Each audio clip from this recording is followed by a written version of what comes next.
Kabanata 50, Mga pagbabalak ng pari.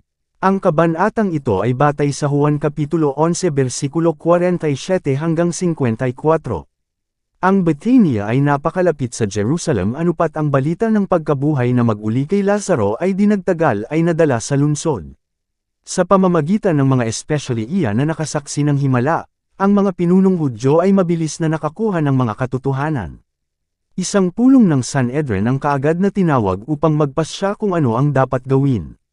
Ngayon ay ganap nang ipinahayag ni Kristo ang kanyang kontrol sa kamatayan at libingan. Ang makapangyarihang himalang iyon ay ang pinakamataas na katibayan na iniaalok ng Diyos sa mga tao na ipinadala niya ang kanyang anak sa mundo para sa kanilang kaligtasan.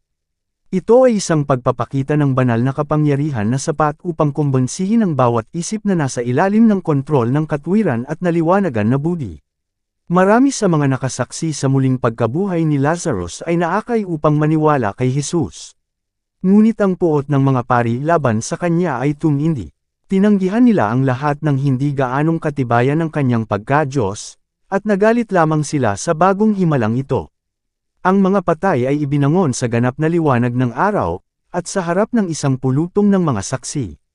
Walang katalinuhan ang makapagpaliwanag ng gayong katibayan. Dahil dito ay lalong tumindi ang pagkapuot ng mga pari. Mas determinado silang ihinto ang gawain ni Kristo. Ang mga Seduso, bagamat hindi pabor kay Kristo, ay hindi naging puno ng masamang hangarin sa kanya gaya ng mga Fariseo. Ang kanilang puot ay hindi gaanong mapait. Ngunit lubusan silang naalarma ngayon. Hindi sila naniniwala sa muling pagkabuhay ng mga patay. Sa paggawa ng tinatawag na siyensya, nangatuwiran sila na imposibleng buhayin ang isang patay na katawan. Ngunit sa pamamagitan ng ilang salita mula kay Kristo ang kanilang teorya ay napabagsak. Sila ay ipinakitang ignorante kapwa sa mga kasulatan at sa kapangyarihan ng Diyos. Wala silang makitang posibilidad na maalis ang impresyon na ginawa sa mga tao sa pamamagitan ng himala. Paano may tatalikod ang mga tao sa kanya na nanag sa pagnanakaw sa libingan ng mga patay nito? Ang mga nagsisinungaling na ulat ay inilagay sa sirkulasyon, ngunit ang himala ay hindi maitatanggi, at kung paano kontrahin ang epekto nito ay hindi nila alam. Sa ngayon ay hindi hinikayat ng mga Seduso ang plano ng pagpatay kay Kristo. Ngunit pagkatapos ng pagkabuhay na mag-uli ni Lazarus ay nagpasya sila na sa pamamagitan lamang ng kanyang kamatayan mapipigilan ang kanyang walang takot na pagtuligsa laban sa kanila. Ang mga Pariso ay naniwala sa pagkabuhay na mag-uli, at hindi nila makita na ang himalang ito ay isang katibayan na ang Mesiyas ay kasama nila. Ngunit kailanman ay sinalungat nila ang gawain ni Kristo. Sa simula pa lamang ay kinasusuklaman nila siya dahil inilantad niya ang kanilang mga mapagkunwari. Tinanggal niya ang balabal ng mahigpit na mga ritual kung saan nakatago ang kanilang moral deformity. Ang dalisay na relihiyon na kanyang itinuro ay hinatulan ang kanilang hangkad na mga propesyon ng kabanalan. Sila ay nauuhaw na paghihiganti sa kanya para sa kanyang matulis na mga pagsaway. Sinubukan nilang hikayatin siya na sabihin o gawin ang isang bagay na magbibigay sa kanila ng pagkakataong hatulan siya. Ilang beses nila siyang tinangka na batuhin, ngunit siya ay tahimik na umatras, at nawala ang kanilang paningin sa kanya. Ang mga himalang ginawa niya sa araw ng Sabbath ay para lamang sa kaginhawahan ng mga naghihirap, ngunit hinanggad ng mga Pariso na hatulan siya bilang isang lumalabag sa Sabbath. Sinubukan nilang pukawin ang mga Herod iyan laban sa kanya.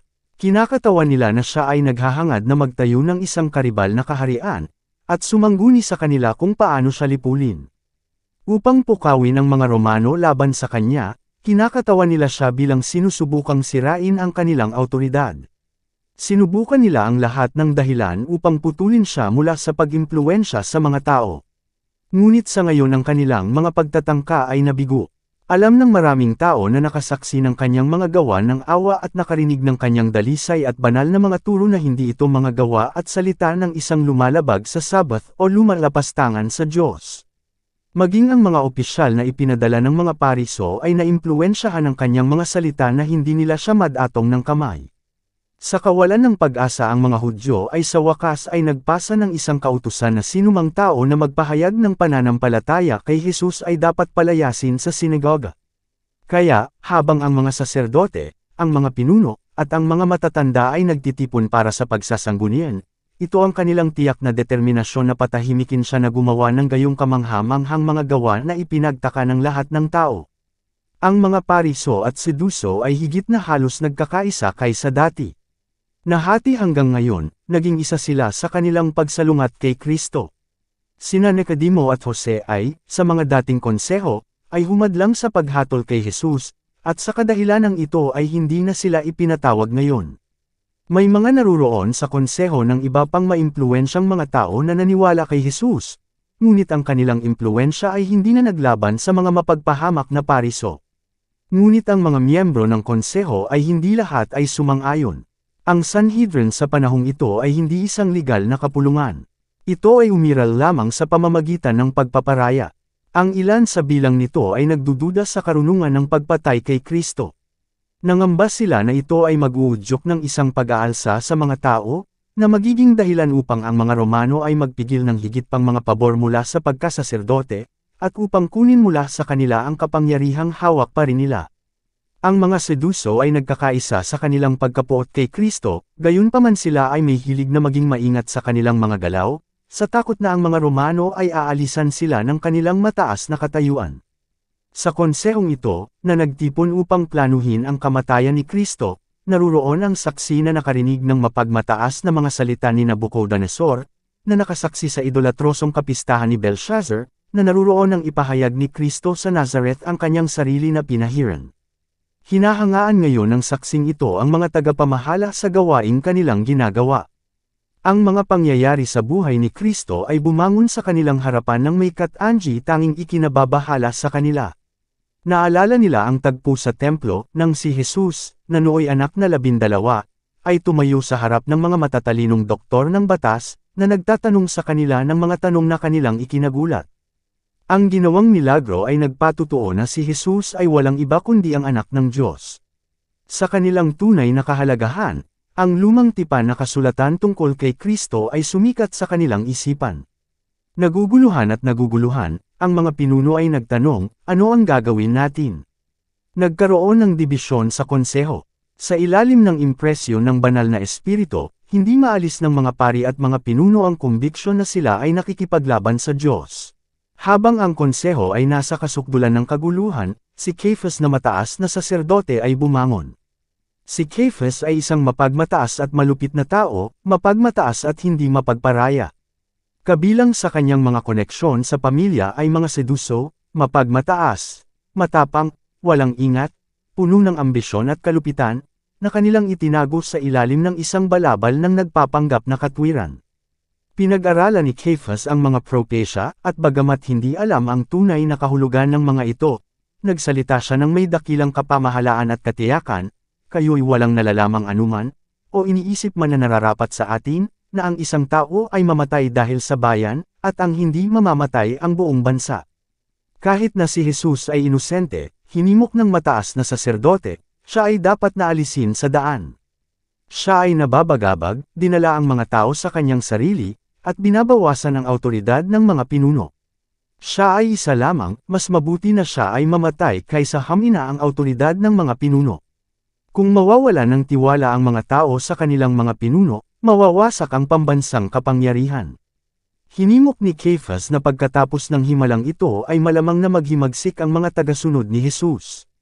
Darating ang mga Romano, aniya, at isasara ang ating templo, at aalisin ang ating mga batas, na sisira sa atin bilang isang bansa. Ano ang halaga ng buhay nitong Galilean kung ihahambing sa buhay ng bansa? Kung siya ay humahadlang sa kapakanan ng Israel, hindi ba ang paggawa ng Diyos ay isang paglilingkod upang siya ay alisin?